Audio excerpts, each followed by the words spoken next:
Hey everybody, welcome to another episode of Reviewing Comics with me, your host, Alexander Turbin. Today we're going to be looking at Neil Devlin's p-38. It's less of a comic book or anthology and more of a zine. I'm not really entirely sure what the difference is. But before we get into that, I'd like to show you some of my own work. This is Random Access. It's a full-size, full-color comic book that I produce every month, and this is issue number 31, and 32 will be going out to patrons pretty soon, and that's where you can get this comic book is patreon.com/Alexander Turbin, or you can go to my website, alexanderturbin.com, and that has all of the random accesses, all of the Mutandis, and basically everything that I've ever done in my whole life, for the most part. Or you can just get these message me directly at alexturbin0441 at Yahoo or alexturbin0441 at Instagram. So enough of that. Thank you everybody for supporting the channel and the videos and the comic books and all that cool stuff. So Neil Devlin is somebody that I've worked with before, and I consider him a friend. And he's done this cool little zine, and like I said, I don't really know the ins and outs of what's a zine, what's not a zine, what's a comic, what's not a comic. I think it's I would consider this comic book, even though it's the proportions, I believe, are that kind of make a zine, but also there's mini stories, or there's small short stories, like it's an anthology, which is fantastic. But then it also has this conversation with one of the creators, or a creator that he knows, and all this other kind of stuff. But I think there's enough comic book stuff in here to make it not a zine, but actually an anthology comic book. So we can all debate whether or not it's an anthology or a zine, or who cares. It's cool. It's just plain cool. It's one of those things it's different, and but it's just plain cool. Like Neil just makes cool stuff, and it's I'm trying to explain it in a way that doesn't make me sound foolish. Like, you know how there's just some cool people, like you meet them and you're like, hey, that is a cool dude. And there's some things some movies that you just think, hey, that is freaking cool. Even if you don't love it, even if you don't think it's the greatest, it's cool. Like Sid and Nancy. That's, if you don't like that movie, fine, whatever. But it's a cool movie, and you can't really debate that. But also, one of the great things is that this book is it feels punk rock, and punk rock really has kind of gone away a little bit. I think there'll probably be some of you guys that disagree with that, and I can understand that, because I live in Maine, in the backwoods of Maine, so I'm not like in the inner city where really punk rock lives. But really, does punk rock live anywhere? Can you be a punker out in the country? But it's a spirit. It's a way of life, and that's just, there's a lot to discuss about that. And I've dabbled my feet into the being kind of a punk person, and I've enjoyed a lot of punk music. But I feel like that this is either punk or punk adjacent, and so I'm just going to kind of go through. I'm going to go through the first story, and I'm actually in this zine comic anthology. But I'm not going to read all of the short stories or anything like that, even though they're all fantastic. They are all really awesome. But here you have the contents, and I will go through the contents to kind of give you an indication of who the creators are and stuff, and some of the stuff that's in here, like the Twin Peaks, the animated adventures by Neil Devlin, and which is Instagram at Last Boss Comics. I like Twin Peaks.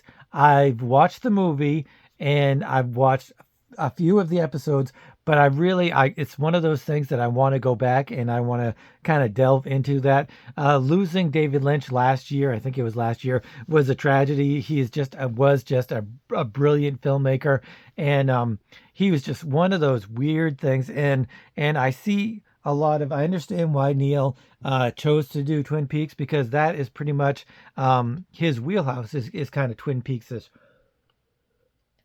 where it's a little bit of comedy, it's a little bit of tragedy, it's a little bit of seriousness, and it's a little bit of punk. So it's got all of these different elements wrapped up into one big thing, and really that's what he really kind of is, which I love. Page one, Lady Doctor by.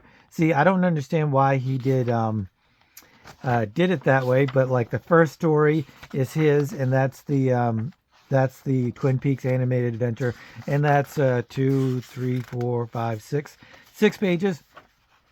And then we have Lady Doctor by Marie Hauser. My apologies to anybody that I get their name incorrect, and you can please correct me either in the comments or Instagram or something, and I'll try to correct it.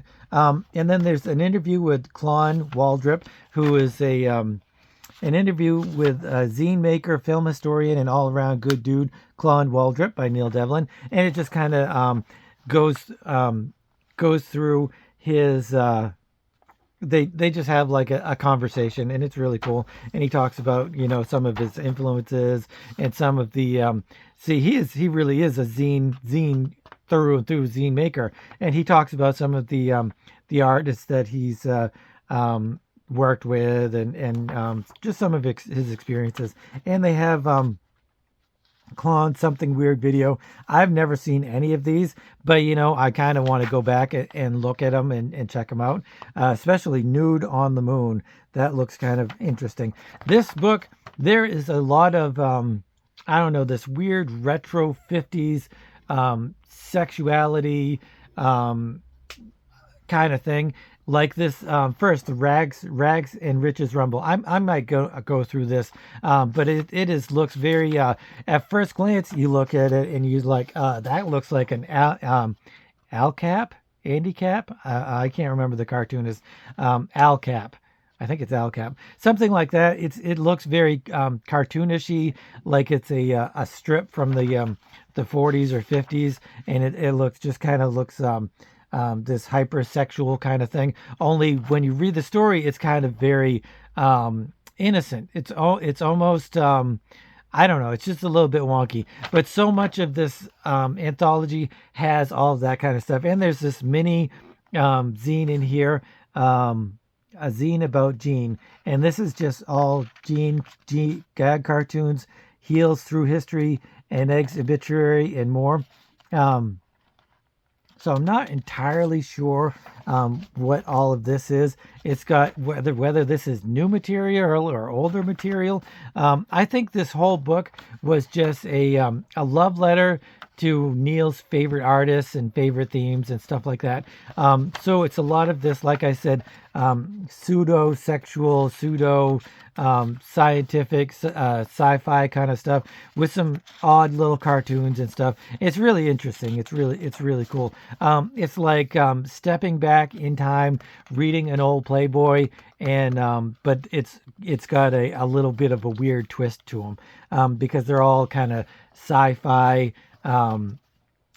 They're all kind of sci-fi influence, kind of like a Mad magazine, like a 50s Mad magazine with a little bit less of the cartoonishness. I don't know. I'm not a huge Mad magazine aficionado, so I can't really say anything about that. But this has Neil's awesome artwork. I love his colors, and his line work is just fantastic. But also one of the things is he printed this himself. He, which I hope he can print more, because this is fantastic. This is only issue 1, so hopefully he gets issue 2 and 3 and stuff going as well. And but I love the inside pinup that he did. I kind of wish this wasn't attached to the interiors, or maybe I wish it had been taped or something so that you could pull it out. But to really look at his full double page pinup, that would be really kind of cool. But it's cool the way it is. I did not read the prose. It's just I'll probably get into that at some point. But this is kind of what makes it a zine. puts it more into the zine category than the comic book category. But it looks interesting. That's for damn sure. And I'm definitely going to get into that. But the Crimson Merlin by Rexford Humphreys production, G. Rexford Humphreys production. But it looks really cool, and I'm definitely going to delve into that. But I just wanted to go into the kind of look over all of this, and I certainly may come back and delve even further into some of these short comic book stuff, comics that they did. I just don't know if some of these are reprinted from other places or they're from newer comic book artists or stuff. So here is my contribution to the book. And I did this and I put it on Instagram a little while ago, and apparently Neil liked it. It was me saying to everybody that I wish the X-Men, because I've been getting the X-Men my whole life, basically from when I was like 12 or 13 on, I was getting the X-Men, and I never really stopped. But then like 5-10 years ago, I just didn't get any X-Men. And then recently I've gotten some, and they're just not, I hate to say that I'm an old man and I can't experience new things and enjoy new things and enjoy new, new music, new movies, new comic books. But there's just something missing for me in the newer X-Men stuff. And one of those things is that I really loved when they just played baseball. So I wanted to make this short kind of thing on Instagram and just make it, a panel a day or whatever, and make it a baseball game that they were playing, the X-Men. I love it when they play baseball.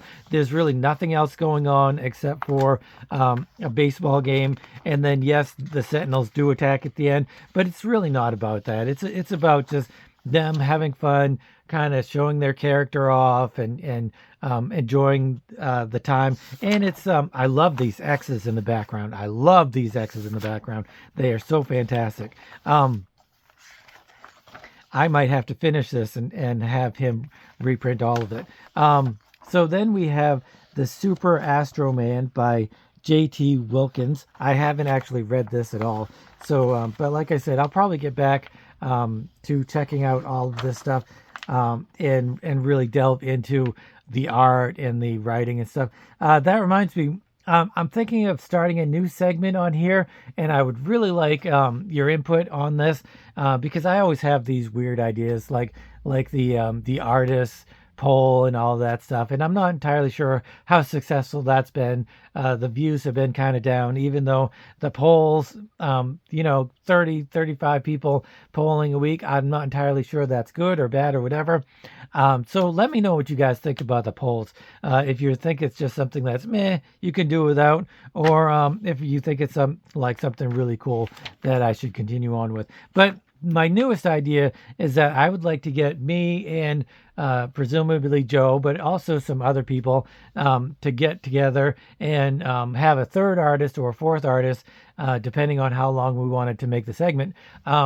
Because I've been talking to a few people about how in art school you get a critique after you've done your project or whatever. Everybody gathers together in usually a circle and you show off your art, and then all of the artists give you feedback on how good they think some things are, where you struggled in other parts. And it's very helpful for an artist to do that, but it's also can be very stressful and you can get very anxious and angry and pissed off at people just by them being honest and forthright about what they think about your art.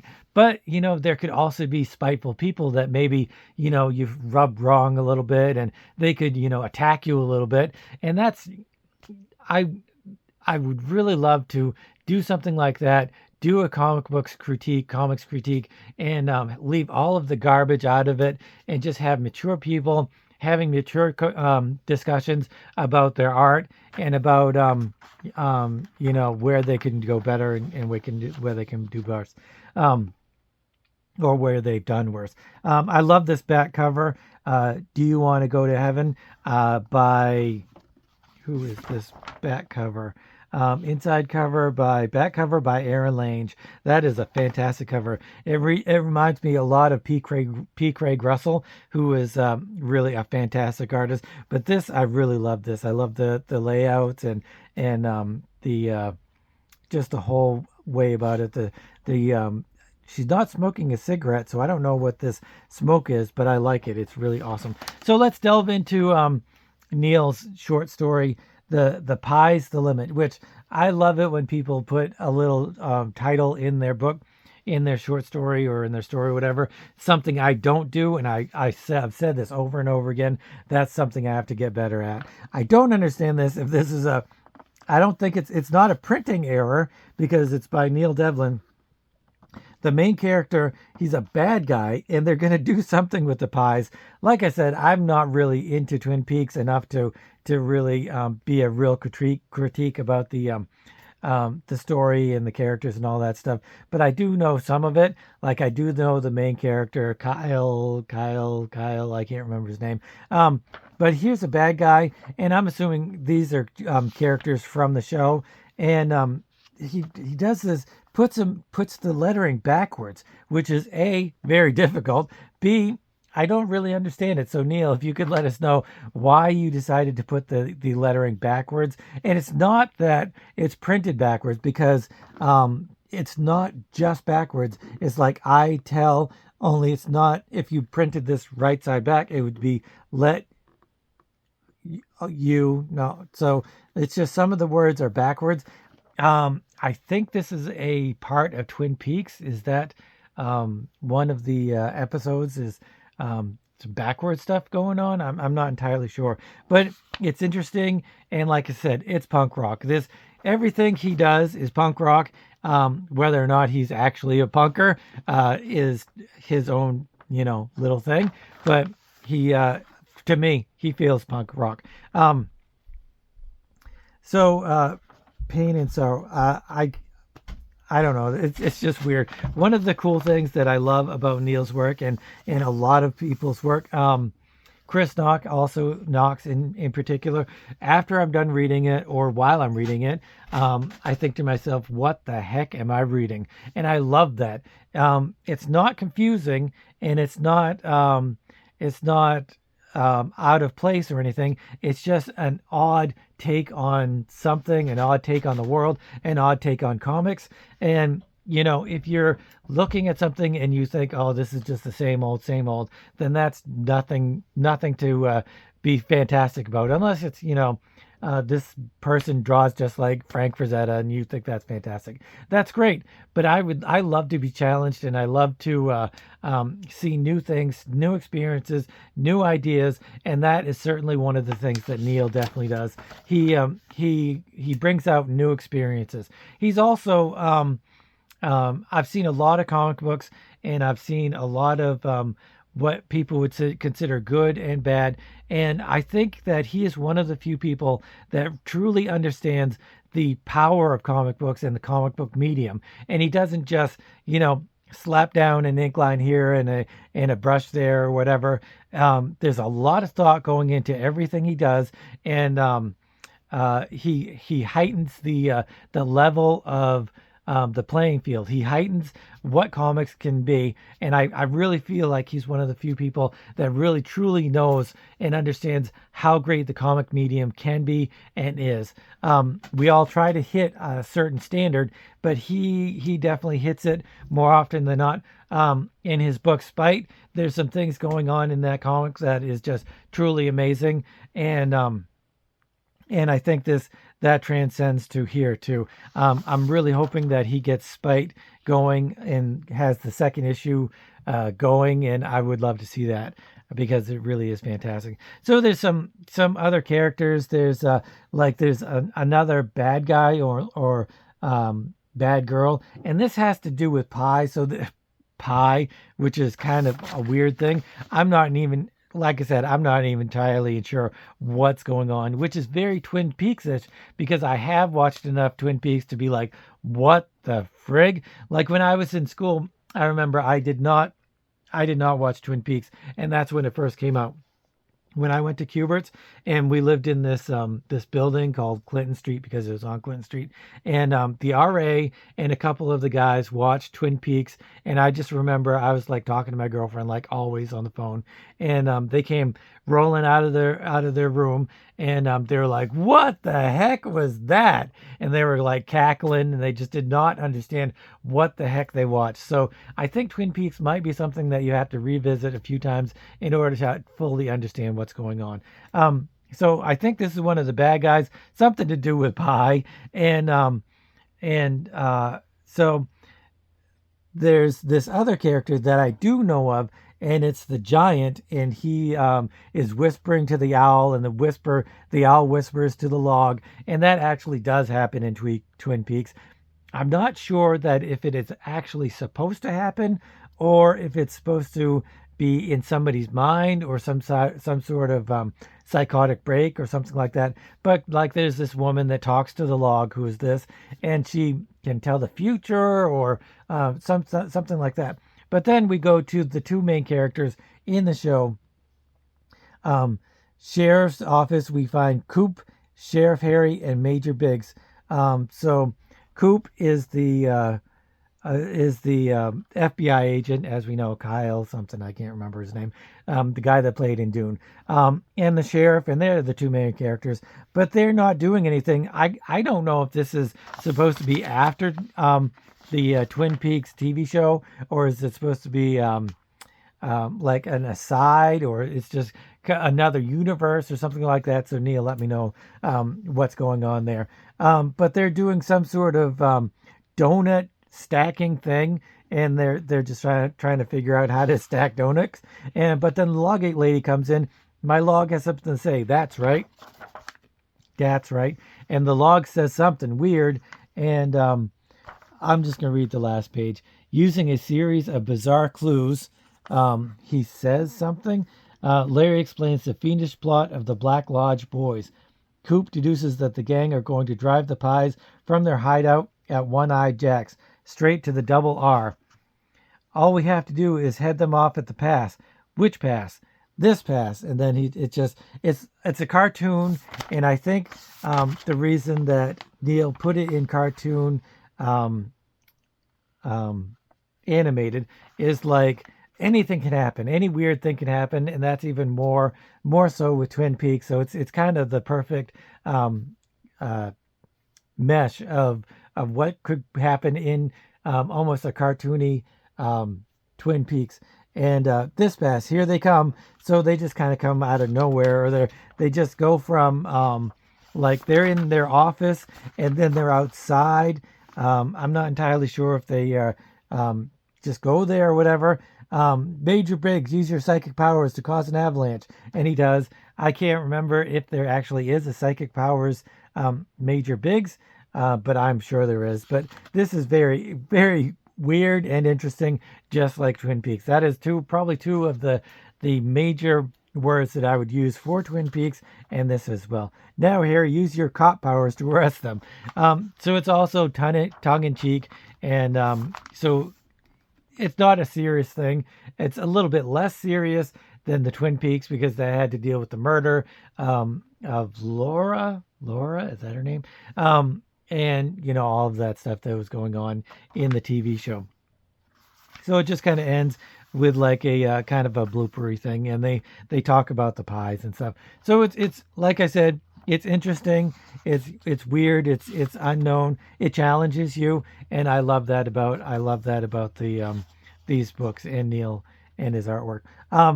So I'm not going to go into the rest of these stories. I will at some other point because I especially love the artwork for this Marie Hauser. And I read the story, and it's an unusual thing, and I really did like it, but I really love this artwork, and I really kind of want to delve into this and what's going on there. But running a little bit late, so I'm going to put a link to Neil's Instagram and stuff.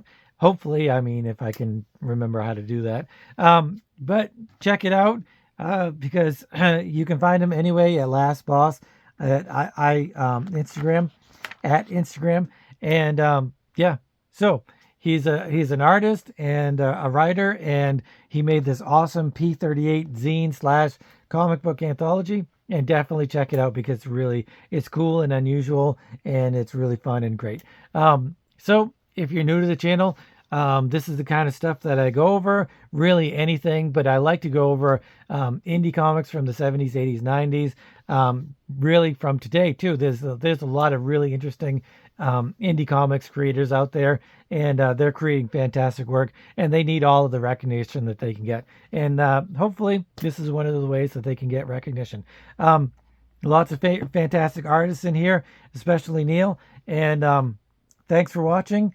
And I'm not going to give this a rating or anything because there's just too much going on. And as I said, not sure it's a zine or a comic book, but either way, it's fantastic. So if I was going to review it, I would give it a really good high score. But thanks for watching. It's Friday, so we're hopefully going to have another show on Saturday or Sunday with Joe, and we'll be talking about something cool, I'm sure.